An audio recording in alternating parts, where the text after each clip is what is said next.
پیارے بچوں، اب آ رہا ہے ہمارے سبق کا اگلا حصہ، پڑھائی اور لکھائی کی مہارت۔ سوال نمبر 3، آپ نے نظم دھنک پڑھی۔ آپ نے اس نظم سے کیا تصورات اخذ کیے؟ نظم سے اخذ کیے گئے تصورات اور معلومات اپنی کاپی میں لکھیے۔ پیارے بچوں، ہر نظم سے ہم کچھ نہ کچھ تصورات اخذ کرتے ہیں۔ آپ نے نظم دھنک پڑھی ہے، آپ نے یقیناً اس سے کچھ نہ کچھ تصورات اخذ کیے ہوں گے۔ نظم سے اخذ کیے گئے تصورات اور معلومات اپنی کاپی میں لکھیے۔ سوال نمبر 4، دیے گئے اشعار کا مفہوم کاپی میں لکھیے۔ آج بادل خوب برسا اور برس کر کھل گیا، بوٹا بوٹا ڈالی ڈالی، پتا پتا دھل گیا، دیکھنا کیا دھل گیا، سارے کا سارا آسماں، اودا اودا نیلا نیلا، پیارا پیارا آسماں، دیکھنا وہ کیا اچنبا ہے، ارے وہ دیکھنا، آسماں پر ان درختوں سے پرے وہ دیکھنا، یہ کوئی جادو ہے یا سچ مچ ہے ایک رنگین کماں، واہ واہ کیسا بھلا لگتا ہے یہ پیارا سما۔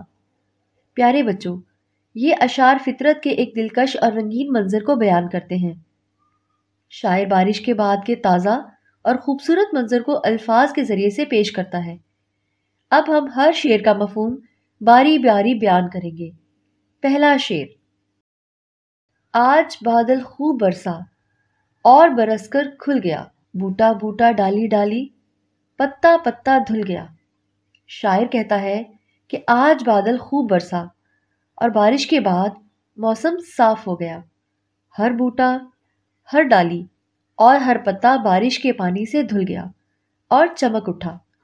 یہ شعر فطرت کی تازگی اور خوبصورتی کو نمایاں کرتا ہے۔ دوسرا شعر، دیکھنا کیا دھل گیا، سارے کا سارا آسماں، اودا اودا نیلا نیلا، پیارا پیارا آسماں۔ شاعر کہتا ہے کہ دیکھو، بارش کے بعد پورا آسمان صاف ہو گیا ہے، آسمان کا رنگ گہرا نیلا ہو گیا ہے جو بہت پیارا اور دلکش لگ رہا ہے۔ یہاں شاعر آسمان کی خوبصورتی کو بیان کرتا ہے۔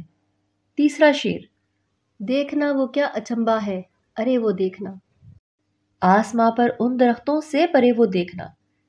شاعر کہتا ہے کہ دیکھو، وہ کیا عجیب اور حیرت انگیز منظر ہے، آسمان پر درختوں کے پیچھے کچھ ایسا نظر آ رہا ہے جو بہت ہی انوکھا اور دلچسپ ہے۔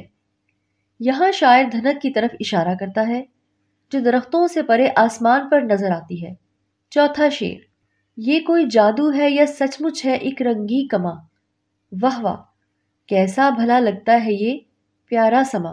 شاعر کہتا ہے کہ یہ کوئی جادو ہے یا واقعی ایک رنگین کمان یعنی دھنک ہے جو آسمان پر نظر آ رہی ہے۔ واہ کتنا خوبصورت اور پیارا منظر ہے۔ یہاں شاعر دھنک کی خوبصورتی اور اس کے جادوئی اثر کو بیان کرتا ہے۔ پیارے بچوں، ہم نے سبق کا ایک اور حصہ مکمل کر لیا ہے۔